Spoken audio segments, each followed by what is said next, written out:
교육을 진행을 해보겠습니다. 차트 말고 지금 교육할 거예요, 교육. 오늘은 각 금융 상품별 장단점에 대해서 공부를 할 건데 선물, 주식, 비트코인 이렇게 공부를 해볼게요. 심각하게 들을 필요 없으시고 그냥 상식 쌓는다 생각하시면서 라디오 듣듯이 편하게 들어주세요. 목차는 먼저 주식부터 알아보고 그 다음 주가에 영향을 미치는 여러 요인들, 비트코인이 뭔지, 그리고 그 특징은 뭔지, 그리고 선물 거래의 장점으로 끝을 내야겠죠. 우리는 선물을 하는 사람이니까. 그래서 주식부터 알아보겠습니다. 주식에서 넘어오신 분들이 많기 때문에 아마 다들 주식을 한 번쯤은 해보셨을 거라고 생각을 해요. 다들 주식 해보셨죠? 다들 주식은 한 번씩은 다 해보셨을 거예요. 그래서 선물로 넘어오시는 분들이 많으니까. 그러면 주식이 뭔지 안 해보셨어요? 와, 주식이 딱 뭐냐면 주식 회사가 이제 자금을 조달할 때 그러셨구나.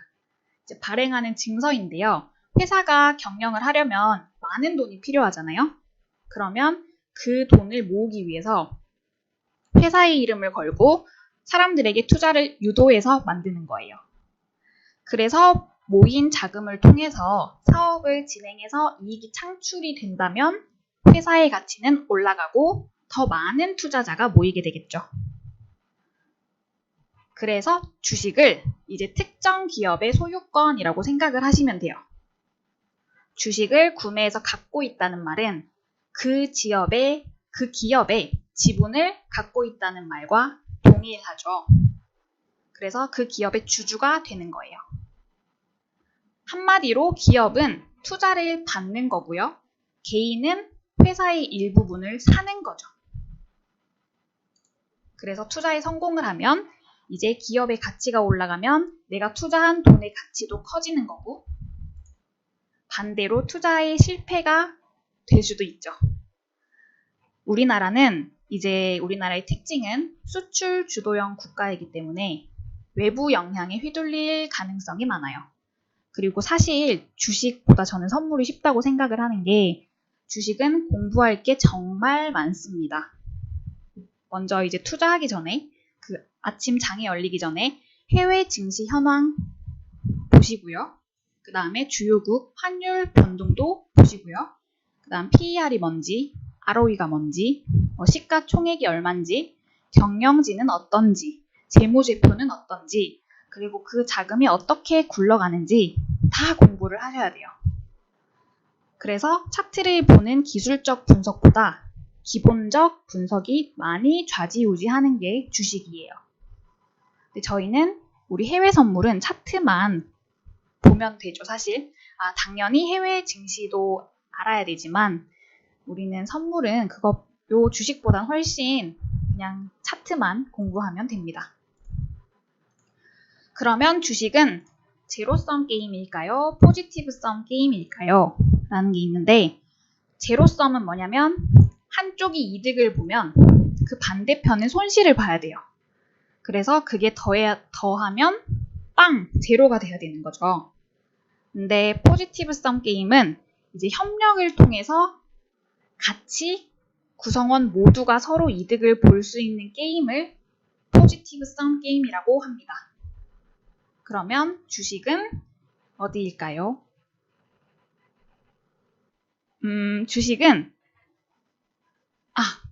아니에요. 포지티브섬입니다. 포지티브섬. 왜냐면 우리가 아까 회사의 일부분을 산다고 말을 했잖아요. 그래서 회사가 커지면 그 주식을 갖고 있는 사람 다 같이 이득을 보는 거예요. 그래서 포지티브섬 게임이라고 하는데 누군가 매수를 하면 누군가 또 매도를 해서 돈을 벌기 때문에 제로섬 게임이라고 볼 수도 있어요. 그쵸? 원래는 포지티브섬 게임인데 어떻게 생각하면 누가 매수하면 누가 매도해서 돈 벌어가잖아요. 그러면 제로섬 아니냐라고 말을 할 수도 있는데 주식의 원래 개념은 회사의 미래 가치를 보고 투자를 하는 것이기 때문에 포지티브섬 게임이 맞습니다. 그러나 솔직히 대부분의 투자자들은 싸게 사서 비싸게 파는 매매 차익에 관심이 더 많아요. 그래서 자신이 주주라는 사실에 관심이 별로 없죠. 우리 더 단타로 많이 하시니까 주식을. 매매 차익을 노리는 분들이 더 많아서 근데 원래 주식은 포지티브 썸 게임입니다. 그리고 주가에 영향을 미치는 여러 요인들을 보면요. 저희 월수금에는 원래 이렇게 교육을 진행을 하고 나스닥 대응을 할 거예요. 그래서 오늘 수요일 밤이니까 교육을 하고 있어요. 지금 아까 제가 주가에 영향을 미치는 여러 요인들을 볼 건데요. 먼저 금리입니다. 한국은행 기준 금리예요. 계속 금리가 인하하고 있어요. 그리고 코로나가 터진 이후에 2020년 5월에 0.5%까지 떨어졌습니다. 0.5%까지. 그래서 그걸 유지하고 있는데 또 미국은 제로금리죠. 제로금리를 동결했어요. 그럼 혹시 여기서 금리가 상승하고 금리가 인하하는 개념을 알고 계시나요? 금리가 상승하면 어떻게 되고 금리가 인하하면 어떻게 되고 알고 계시나요? 모르죠. 제가 이게 굉장히 어려운 내용인데 쉽게 설명을 해드릴게요. 쉽게 설명을 해드릴게요. 그냥 그러면 먼저 금리가 뭐예요? 금리는 쉽게 생각하면 돈의 가격이에요. 돈 가격. 우리 상품을 사고 팔 때 상품에 대한 가치를 돈으로 주고받죠. 돈으로 교환을 한다면 금리는 이제 돈을 주고받을 때, 돈을 빌려주고 돈을 갚을 때 그에 대한 대가를 금리라고 해요. 그러니까 한마디로 상품의 가격이 돈이라면 돈의 가격이 금리입니다. 그래서 금리는 돈의 가격이라고 생각을 하시면 돼요. 그래서 먼저 기준금리가 인하됐을 때 요거는 상식으로 그냥 알아두세요. 근데 지금 여기는 쉬운데 여기는 이제 한번 얘기를 해드릴게요. 쉽게 얘기를 해드릴게요. 기준금리가 인하가 되면 돈의 가격이 저렴해진다는 거죠. 그러면 예적금 금리도 낮아지고 대출 금리도 낮아질 거예요. 그죠? 그러면 예금 금리가 낮아지면 저축을 해봤자 돈이 얼마 안 돼요. 이자가 얼마 안 붙어. 그러면 저축보다는 사람들은 소비를 많이 하게 되겠죠? 그리고 대출 금리도 낮으니까 돈을 막 빌려요. 막 빌려서 이제 기업은 투자를 하게 됩니다. 그죠? 그래서 예적금은 별로 없어지고 대출은 많아져요. 그러면 이제 사람들은 돈을 적금하기보다는 소비를 하고 투자를 하는데 예적금보다 높은 수익률의 투자처를 찾겠죠. 얘는 이자가 얼마 안 되니까 수익률이 높은 투자처를 찾아서 거기로 투자를 하는데 또 대출 금리가 낮으니까 돈까지 빌려서 다른 데 투자를 해요. 그게 이제 주식이랑 부동산으로 몰리게 되는 겁니다. 자연스럽게 주식과 부동산의 주가가 상승하고 부동산 가격이 오르게 되는 거예요. 그래서 지금 이런 상황이죠. 코로나가 터지고 막 미국에는 제로금리다. 우리는 금리가 완전 제로에 가까운 정말 초저금리죠. 그래서 주식으로 돈이 몰리고 부동산으로 돈이 몰리고 그리고 그 기준 금리는 나라마다 달라요. 제가 뭐 미국이랑 한국이랑 말씀드렸는데 나라마다 다르게 책정이 되는데 이제 글로벌 자산에 투자를 하는 투자자들은 금리가 높은 국가를 찾아서 투자를 하겠죠. 그래야 내가 투자를 하면 그 이자를 많이 받으니까 그래서 높은 금리를 찾아서 투자를 하게 되는데 그러면 금리가 낮은 국가에서는 자본 유출이 일어나게 돼요. 우리나라가 만약 0.5%예요. 근데 미국이 금리가 3%예요. 그러면 당연히 한국에서 투자하지 않고 미국에 가서 투자를 하겠죠. 그래서 한국에서 다른 나라로 자본이 유출이 된다면 그러면 달러 가치가 상승하니까 환율도 상승을 합니다. 그래서 요 금리가 환율까지도 영향을 줘요. 금리가 환율에도 영향을 주고요. 그리고 또 환율이 오르면 우리 수출 경쟁력이 높아진다고 하죠. 환율이 높아지면 수출 경쟁력이 높아져요. 그래서 무역 수지까지 개선이 돼요. 그럼 금리가 환율에도 영향을 미치고 무역 수지까지 영향을 미쳐요. 어려우신가요? 쉽게 그냥 이제 요약을 하면 금리가 낮아지면요. 그래요. 다행이에요. 금리가 낮아지면 이제 예적금보다는 우리 투자랑 소비를 하기 때문에 시장에 돈이 막 풀리죠. 시장에 돈이 많아져요. 그래서 무역 수지도 막 개선이 되고 자본은 유출이 되고 원화가 풍부해집니다. 원화의 공급이 막 풍부해져요. 그래서 결국 인플레이션이 발생을 해요. 그러면 인플레이션을 막기 위해서는 또 금리를 인상시킵니다. 그럼 반대로 금리가 인상되면 반대겠죠? 그러면 우리 금리가 예적금 금리도 높아지고 대출 금리도 높아져요. 그러면 예적금에 돈이 되니까 이자가 높으니까 사람들은 저금을 많이 하겠죠. 그리고 다른 투자처들보다는 그냥 은행 가가지고 저금하는 게 편하니까 수익률도 좋으니까 다른 투자처 찾지 않고 그냥 은행 가서 저금해요. 그리고 대출 금리가 높아서 대출을 많이 못 받아서 기업들도 많은 투자를 못하게 되죠. 그러면 우리는 주가나 부동산에 돈을 투자를 하지 않고 그냥 은행에 돈을 갖다 주니까 주가랑 부동산 가격은 하락을 하게 되는 거고요. 그래서 기준금리가 인상하면 주가랑 부동산 시장이 얼어붙게 된다라는 말이 있죠. 그리고 또 이제 해외 투자 자금이 높아진 한국 금리를 찾아서 한국으로 들어와요. 우리 한국에 이제 금리 높아졌으니까 짭짤하잖아요? 그러면 이제 한국 금리를 찾아서 투자자들이 한국으로 돌아오겠죠. 그러니까 원화 가치가 올라가고요. 그럼 환율이 내려가죠. 그럼 환율이 내려가면 우리 수출 경쟁력이 낮아져요. 그래서 무역 수지는 나빠집니다. 요약하면 금리가 인상되면 돈은 예적금으로 은행으로 몰리게 되고 소비랑 투자는 줄어들게 돼요. 그러면 또 돈이 부족하게 돼서 시장에 돈이 부족하게 돼서 디플레이션이 발생을 하고 결국 금리 인하를 또 하게 되죠. 그래서 기준금리를 인상했다가 인하했다가 인상했다가 인하했다가 계속 하는 거예요. 그리고 또 지금 우리가 뭐 하고 있냐면 주가에 영향을 미치는 요소들, 주식 가격에 어떤 게 영향을 미치냐 하고 있는데 두 번째는 글로벌 경제 이슈입니다. 계속 제가 얘기를 했듯이 우리나라는 수출 주도형 국가예요.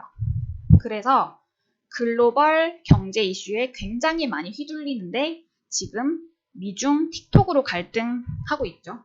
미중 틱톡 갈등에 뭐 또 영사관을 폐쇄하니마니 니 걸 폐쇄해라, 니 걸 폐쇄해라 그러고 싸우고 있고 또 홍콩 보안법, 또 코로나19 재확산, 미국에서 지금 좀 둔화되긴 했지만 미국은 사망자 수랑 매일매일 신규 확진자 수가 굉장합니다.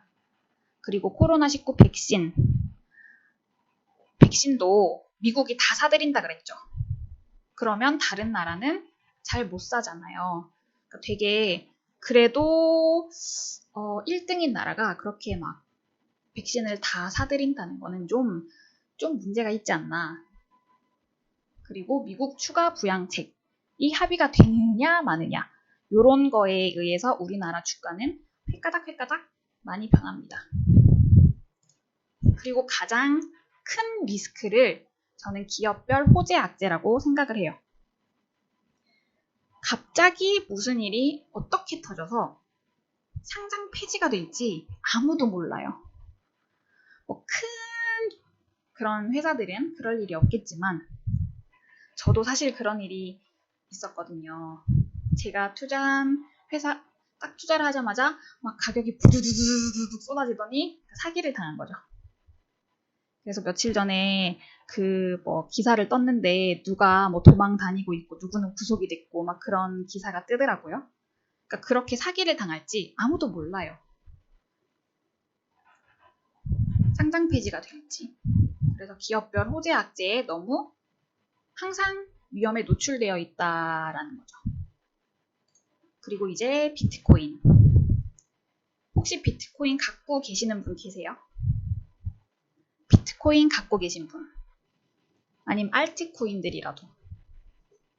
오, 저도 아무것도 모르고, 진짜 아무것도 모르고 그냥 뭐 비트코인이랑 알트코인들을 가지고만 있는데 요즘 불장이라서 굉장히 흐뭇합니다. 그러니까 시장이 불안정하니까 이제 금값이 올라가고 비트코인도 같이 올라가는 것 같아요. 그러면 블록체인 기술이라는 거는 들어보셨나요? 블록체인 기술? 지금 해외 선물하는데 왜 이런 걸 하냐라고 생각을 하실 텐데 그냥 편하게 들으세요. 편하게. 블록체인 기술은 어떻게 설명을 해드려야 되지? 들어보셨죠? 그래서 이게 거래 데이터가 담긴 하나하나의 블록이 이제 체인 형태로 연결되어 있는 거를 블록체인이라고 말을 해요. 그래서 해킹이 불가능하고요. 뭐 데이터 위조나 변조도 할 수 없는 그런 기술을 이야기를 합니다.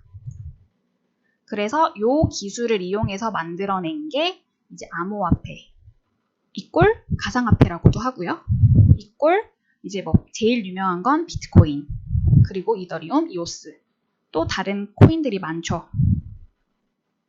비트코인은 2007년에 사토시 나카모토라는 사람이 만들었다고 하는데 이것도 이름이 정확하지 않아요. 일본 사람인지 아닌지도 모르고요. 누군지 몰라요. 그냥 가상의 인물이에요. 요 분이 만들었는데 이제 블록체인이란 아까 제가 말했던 거 연결한 것을 말하고 가장 유명한 사례가 비트코인입니다. 그러면 비트코인의 주요 특징. 먼저 탈중앙화예요. 탈중앙화. 원래는 우리 금융기관에서 모든 거래를 담보하고 관리하는 은행에서 다 관리를 했었죠. 우리 돈을. 그래서 항상 은행을 통해서 가고 은행을 통해서 갔어야 돼요.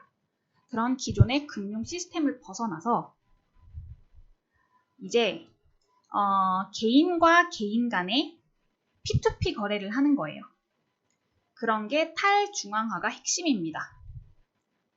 그러면 누구든지 은행을 통하지 않고도 편하게 언제든지 이체를 할 수 있어요. 은행의 휴일에 불편할 필요도 없고요. 그리고 나라 간에 이체를 할 때 해외 수수료 정말 높잖아요. 근데 그런 것도 수수료도 아주 적어요. 그리고 이제 투명성과 안전성인데요. 이거는 거래를 할 때마다 거래를 이제 뭐 돈을 보낼 때마다 비트코인을 보낼 때마다 동일한 거래 장부가 모두가 나눠 가져요. 다 같이 나눠 가져요. 그 기록을. 그래서 해킹을 해서 임의로 수정하거나 위조하거나 변조하려면 전체 참여자의 과반수 이상의 거래 정보를 동시에 다 수정을 해야 돼요. 불가능한 거죠. 지금 10명만 나와 있는데 몇 천 명, 뭐 몇만 명, 몇십만 명, 수천만 명이 될 수도 있죠. 그래서 그 사람들을 다 이제 그 거래 내역을 바꾸기에는 사실 불가능한 일이기 때문에 굉장히 안전하고요. 그리고 투명해요. 그래서 또 마지막 유한성이죠. 유한성. 요거는 우리 돈은 화폐는 무한정 찍어낼 수 있잖아요. 계속 그냥 조폐국에서 찍어내면 돼요.